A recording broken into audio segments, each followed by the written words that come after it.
ವಿಘ್ನರಾಜ ವಿಶುದ್ಧವಾಣಿ ವಿಶಿಷ್ಟ ವಿಷ್ಣು ವಿಶೇಷ ಶಂಕರ ವಾಯು ಜಲ ಗಗನ ಅನಲ ಅಣು ಓಂಕಾರ ಬ್ರಹ್ಮಾಂಡ ಆದಿಮಧ್ಯ ಅಂತದ ವ್ಯಾಪ್ತಕ್ಕೆ ಸಚ್ಚಿತ್ ಆನಂದ ಆತ್ಮಜ್ಞಾನಕ್ಕೆ ರೂಪ ನೂರರ ಶುದ್ಧ ಚೈತನ್ಯಕ್ಕೆ ನಮೋ ನಮಃ.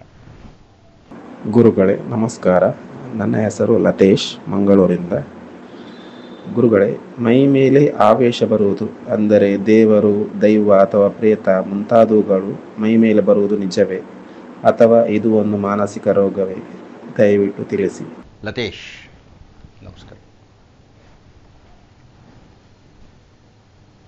ಮೈ ಮೇಲೆ ಬರ್ತಕ್ಕ ದೇವತೆಗಳೋ, ದೆವ್ವವೋ, ಭೂತವೋ, ಪಿಶಾಚವೋ, ಅದರ ಬಗ್ಗೆ ಪ್ರಶ್ನೆ ಕೇಳಿದ್ವಿ. ಇದು ತುಂಬ ಭಾವನಾತ್ಮಕವಾದ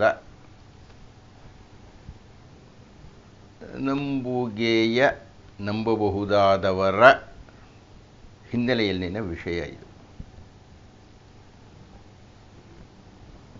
ನಾನು ಯಾವುದೇ ಉತ್ತರವನ್ನು ಕೊಟ್ಟರೂ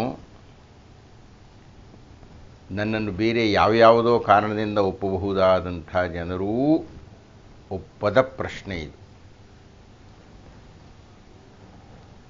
ಯಾಕೆಂದರೆ 100ಕ್ಕೆ 99 ಮಂದಿ ದೈವದ ಜೊತೆಗೆ ತಮ್ಮ ನಂಟನ್ನು ದೃಢಪಡಿಸಿಕೊಳ್ಳಲಿಕ್ಕೆ ಇಷ್ಟಪಡ್ತಾರೆ, ಭಾವಿಸ್ತಾರೆ. ಯಾವುದೋ ಒಂದು ಬೇಕು ಅವರಿಗೆ ಆಧಾರ. ತಮ್ಮ ಭಾವನೆಗಳನ್ನು, ತಮ್ಮ ನೋವುಗಳನ್ನು ಹೇಳಿಕೊಳ್ಳಲಿಕ್ಕೆ ಯಾವುದೋ ಒಂದು ಮೂಲ ಬೇಕು, ಆಶ್ರಯಕ್ಕೆ ಒಂದು ಗೋಡೆ ಬೇಕು, ಮಳೆಗೆ ಸಿಗದೇ ಇರತಕ್ಕಂಥ ರಕ್ಷಣೆ ಕೊಡತಕ್ಕಂಥ ಒಂದು ಸೂರು ಬೇಕು. ತಮ್ಮ ಮಿತಿಮೀರಿದ ಪ್ರಯತ್ನಗಳೆಲ್ಲ ಹುಸಿಯಾದಾಗ, ತಮ್ಮ ಅಪೇಕ್ಷೆಗಳು ಈಡೇರದಾಗ, ಯಾರಲ್ಲಿಯೂ ತಮಗೆ ಉಂಟಾದ ಸಮಸ್ಯೆಗೆ ಪರಿಹಾರ ಸಿಗದೇ ಹೋದಾಗ ಮನುಷ್ಯ ಯಾವುದೋ ಒಂದು ಕಂಡಿಲ್ಲದ, ಕೇಳಿಲ್ಲದ, ಆದರೆ ಇರುವ, ನಂಬಿಕೆ ಇರುವ ದೈವದಲ್ಲಿ ತನ್ನ ಅಳಲನ್ನು ತೋರಿಸಿಕೊಳ್ಳಬೇಕು ಅಂತ ತುಂಬ ಇಷ್ಟಪಡ್ತಾನೆ. ಅದು ಯಾವುದೋ ಒಂದು ಪುಟಾಣಿ ಕಲ್ಲು ಬೊಂಬೆ ಆಗಿರ್ಬೋದು, ಒಂದು ಬರೀ ಕಲ್ಲು ಗುಡ್ಡ ಆಗಿರ್ಬೋದು, ಅಥವಾ ಒಂದು ಮರ ಆಗಿರ್ಬೋದು, ಒಂದು ನದಿ ಆಗಿರ್ಬೋದು, ಮನುಷ್ಯ ಆಗಿರ್ಬೋದು, ಒಬ್ಬ ಸನ್ಯಾಸಿ ಆಗಿರ್ಬೋದು, ಮಠಾಧಿಪತಿ, ಇಂಥ ಯಾರಲ್ಲಿಯೋ ಯಾವುದರಲ್ಲಿಯೋ ತಾನು ತನ್ನ ಅಳಲನ್ನು ಹೇಳಿಕೊಳ್ಳಬೇಕು ಅಂತ ಅಂದುಕೊಳ್ತಾನೆ. ಆ ಭಾವುಕವಾದ, ಸಾಮಾನ್ಯವಾಗಿ ದುರ್ಬಲವಾಗಿರತಕ್ಕಂಥ ಮನಸ್ಸು ಕಾಣದ ದೈವವನ್ನು ಕಾಣುವ ಮನುಷ್ಯನಲ್ಲಿ ಕಾಣಲಿಕ್ಕೆ ಪ್ರಯತ್ನ ಪಡುತ್ತೆ. ಅದರ ಫಲಿತವಾಗಿಯೇ ಈ ರೀತಿ ಮೈಮೇಲೆ ಬರತಕ್ಕಂಥದ್ದು ಇತ್ಯಾದಿ ಇತ್ಯಾದಿ ಸುದ್ದಿ. ಆದರೆ ನನಗೆ ಪ್ರಶ್ನೆ ಇರತಕ್ಕಂಥದ್ದು, ದೈವ ಅನ್ನತಕ್ಕಂಥದ್ದು, ನಾವು ನಂಬಿರತಕ್ಕಂಥ ಅದು ಯಾವುದೇ ದೇವರಿರಲಿ, ಅದು ಇಡೀ ವಿಶ್ವವ್ಯಾಪಿಯಾಗಿರೋದು. ಯಾವುದು ಇಡೀ ಪ್ರಪಂಚವನ್ನೇ ತನ್ನ ಮುಷ್ಟಿಯಲ್ಲಿ ಇಟ್ಟುಕೊಂಡು ಇದರ ಪ್ರತಿಯೊಬ್ಬ ಪ್ರಜೆಯ, ಪಕ್ಷಿಯ, ವೃಕ್ಷದ ಅಣುರೇಣು ತೃಣಕಾಷ್ಠಗಳಲ್ಲಿಯೂ ತನ್ನ ಶಕ್ತಿಯನ್ನು ಪ್ರಭಾವ ಬೀರಿ ಇಡೀ ವಿಶ್ವವನ್ನೇ ನಿಯಂತ್ರಣ ಮಾಡ್ತಾ ಇದೆ ಅಂತ ಅಂದುಕೊಳ್ಳುತ್ತಾ ಇದ್ದೇವೋ,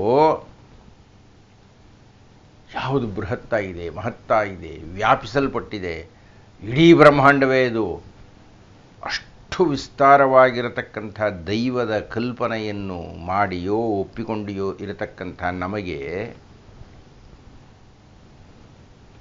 ಯಾವುದೋ ಅತ್ಯಂತ ಸಾರ್ವಭೌಮವಾಗಿ ಎಲ್ಲರ ಮೇಲೂ ತನ್ನ ಶಾಸನವನ್ನು ಮಾಡ್ತಾ ಇರತಕ್ಕಂಥ, ಅನಂತವಾಗಿರತಕ್ಕ, ಅಸದೃಶವಾಗಿರತಕ್ಕಂಥ, ಅಮಿತವಾಗಿರತಕ್ಕಂಥ ಅಷ್ಟೊಂದು ಬೃಹತ್ ಶಕ್ತಿ, ಯಾವುದೇ ಹೆಸರು ಕೊಡಿ ನೀವು ಅದಕ್ಕೆ, ಆ ಶಕ್ತಿ ಈ ಪುಟಾಣಿ ಮನುಷ್ಯನೊಳಗೆ ಬರುತ್ತೆ ಅಂದರೆ ಅರ್ಥ ಏನ್ರಿ? ನಾನೊಂದೆರಡು ಉದಾಹರಣೆ ಕೊಡ್ತೀನಿ, ದಯವಿಟ್ಟು ಗಮನಿಸಿ. ಬಹಳ ಹಿಂದೆ ಒಬ್ಬಾತನ ಮೇಲೆ ಶನೈಶ್ಚರ ಬರ್ತಾ ಇದ್ದ ಅಂತ ಪ್ರತೀತಿ. ಸ್ನೇಹಿತರೊಬ್ಬರು ನನ್ನನ್ನು ಕರ್ಕೊಂಡು ಹೋಗಿದ್ರು. ಆ ಶನೈಶ್ಚರ ಆವಾಹನೆ ಆಗತಕ್ಕಂಥ ವ್ಯಕ್ತಿಯ ಹತ್ತಿರಕ್ಕೆ ನಾನು ಹೋದ ದಿವಸ ಶನೈಶ್ವರ ಬಂದುಬಿಟ್ಟಿದ್ದೆ ಆತನ ಮೇಲೆ. ಮುಂದೆ ಸುಮಾರು ಒಂದು 70-80 ಜನ ಭಕ್ತರೆಲ್ಲ ಕೂತಿದ್ರು.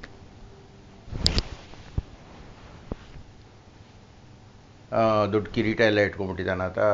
ಪುಟಾಣಿ ಗುಡಿ ಒಳಗೆ ಆ ಶನೇಶ್ವರನ ಮೂರ್ತಿ. ಆತ ಪೂಜೆ ಎಲ್ಲ ಮಾಡ್ತಾನೆ. ಅದು ಸರಿ, ಜನರು ಆ ಶನೇಶ್ವರನ ಒಪ್ಪುತ್ತಾರೆ, ಹೆದರ್ಕೊಳ್ತಾರೆ. ಆ ಪೂಜೆ ಮಾಡೋದು ಅದೊಂದು ಸಮಾಧಾನ. ಆಮೇಲೆ ಹೊರಗಡೆಗೆ ಬಂದ ಪೂಜಾರಿ ಈ ಕಿರೀಟ ಎಲ್ಲ ಇಟ್ಕೊಂಡು. ಆತನೇ ಶನೈಶ್ಚರ. ಬನ್ನಿರಿ, ಯಾರ್ಯಾರಿಗೆ ಏನೇನು ಸಮಸ್ಯೆ ಇದೆಯೋ ಹೇಳ್ಕೊಳ್ಳಿ ಅಂತ. ಬಂದವರೇನೋ ಹೇಳ್ಕೊಳ್ತಾ ಇದ್ರು ಅವ್ರ ಸಮಸ್ಯೆ ಇವ್ರ ಸಮಸ್ಯೆ. ಒಬ್ಬಾತ ಬಂದು ಕೂತ್ಕೊಂಡು ಹೇಳ್ದ, ಸ್ವಾಮಿ, ನನ್ನ ಬೆಳಗ್ಗಿನಿಂದ ಕೋಣ ಮನೆಗೆ ಬಂದಿಲ್ಲ.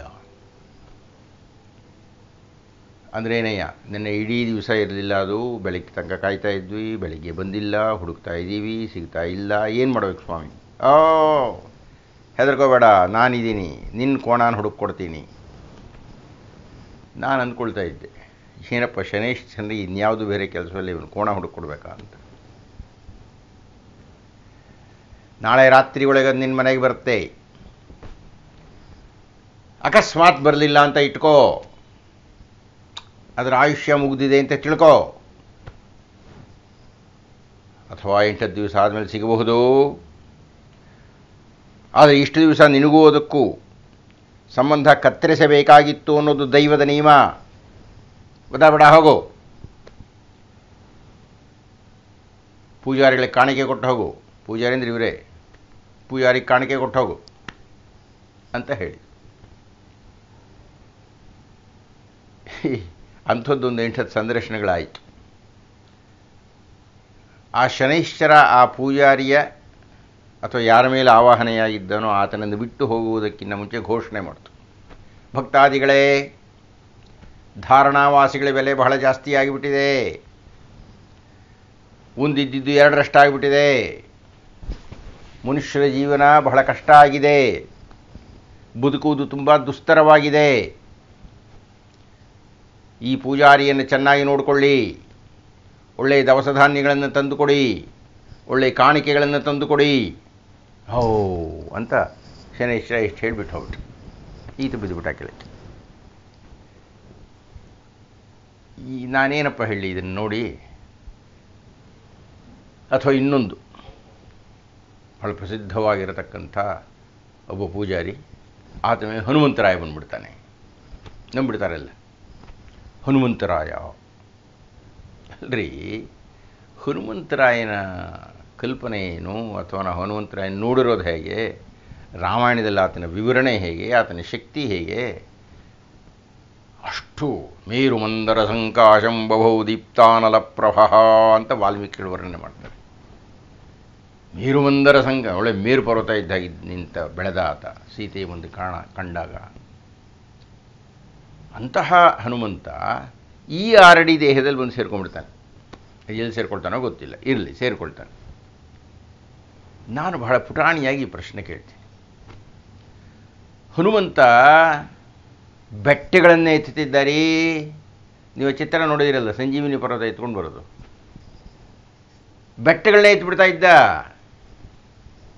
ಈ ಹನುಮಂತನ ಆವಾಹನೆ ಆಗಿರತಕ್ಕಂಥ ವ್ಯಕ್ತಿ ಒಂದು ದೊಡ್ಡ ಗುಂಡ್ಗಲ್ಲಿ ಎತ್ಕೊಂಡು ನಿಂತ್ಕೊಳ್ಳಪ್ಪ 1-2 ಗಂಟೆ ಆಗತ್ತೇನ್ರಿ? ಅಂದರೆ ಹನುಮಂತ ಮೇಲೆ ಬಂದಿದ್ದಾನೆ ಅಂದರೆ ಆ ಹನುಮಂತ ಆವಾಹನೆ ಆಗೋದು, ಅದು ನೋಡಬೇಕದು, ಹೇಗಿರಬೇಕದು. ಆ ಹನುಮಂತನ ಶಕ್ತಿ ನಮ್ಮ ಕಣ್ಣಿಗೆ ಕಾಣಬೇಕು. ಸುಮ್ಮನೆ ಹನುಮಂತ ಬಂದಿದ್ದಾನೆ ಅಂದ್ಬಿಟ್ರೆ ಇದೆಲ್ಲ ಜನಮರುಳೋ ಜಾತ್ರೆ ಮರುಳೋ ಅನ್ನತಕ್ಕಂಥ ಗಾದೆ ಇದ್ದ ಹಾಗೆ. ನನಗೆ ಆ ದಿವ್ಯ ಶಕ್ತಿಯೊಂದು, ಭವ್ಯ ಶಕ್ತಿಯೊಂದು, ಮಹಾನ್ ಶಕ್ತಿಯೊಂದು, ವಿರಾಟ್ ಶಕ್ತಿಯೊಂದು ಮರ್ತ್ಯರಾಗಿರತಕ್ಕಂಥ ಒಂದು 100 ವರ್ಷ ಬದುಕಬಹುದಾಗಿರತಕ್ಕಂಥ ಒಂದು ದೇಹದ ಒಳಗೆ ಬರುತ್ತೆ ಅನ್ನೋದನ್ನು ನಾನು ನಂಬಲ್ಲ. ಹಾಗಂತ ಹೇಳಿದರೆ ಆ ಭಕ್ತರಿಗೆ ಇಷ್ಟ ಆಗಲ್ಲ. ಇನ್ನು ದೆವ್ವ ಬರೋದು, ಭೂತ ಬರೋದು ನಂಗೆ ನಂಬಿಕೆ ಇಲ್ಲಪ್ಪ, ನಂಗೆ ಗೊತ್ತಿಲ್ಲಪ್ಪ. ಇನ್ನು ಭೂತ ಪ್ರೇತಗಳು ಮೈ ಮೇಲೆ ಆವಾಹನೆ ಆಗುತ್ತೆ ಇತ್ಯಾದಿಗಳನ್ನು ಹೇಳ್ತಾರೆ. ನನಗೆ ಗೊತ್ತಿಲ್ಲ. ಬದುಕಿದ್ದಾಗ ಇಲ್ಲದೇ ಇರುವಂತಹ ಶಕ್ತಿ,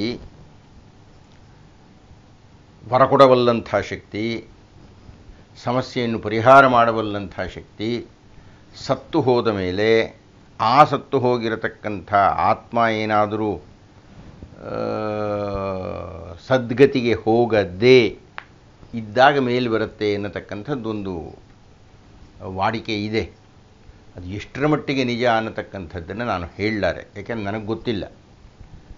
ಒಟ್ಟಿನಲ್ಲಿ ಈ ಅತಿಮಾನುಷವಾದ ಅಮಾನುಷವಾದ ಮನುಷ್ಯನ ಮಿತಿಯನ್ನು ಮೀರಿದ ಯಾವುದೋ ಬೃಹತ್ ಶಕ್ತಿ ಎನ್ನತಕ್ಕಂಥದ್ದು ಮನುಷ್ಯನ ಒಳಗೆ ಪ್ರವೇಶ ಮಾಡುತ್ತೆ ಅನ್ನತಕ್ಕಂಥದ್ದು ಪೂರ್ತಿ ನಂಬಲಿಕ್ಕೆ ಆಗೋದಿಲ್ಲ.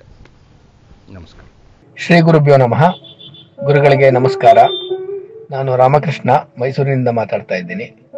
ನನ್ನ ಪ್ರಶ್ನೆ ಹೀಗಿದೆ ಗುರುಗಳೇ. ಕುಲದೇವರು, ಮನೆದೇವರು, ಆರಾಧ್ಯ ದೇವರು ಮತ್ತು ಇಷ್ಟ ದೇವರು, ಇದರ ಅರ್ಥ ಹಾಗೂ ವ್ಯತ್ಯಾಸವನ್ನು ದಯವಿಟ್ಟು ತಿಳಿಸಿಕೊಡಿ. ನಮಸ್ಕಾರಗಳು.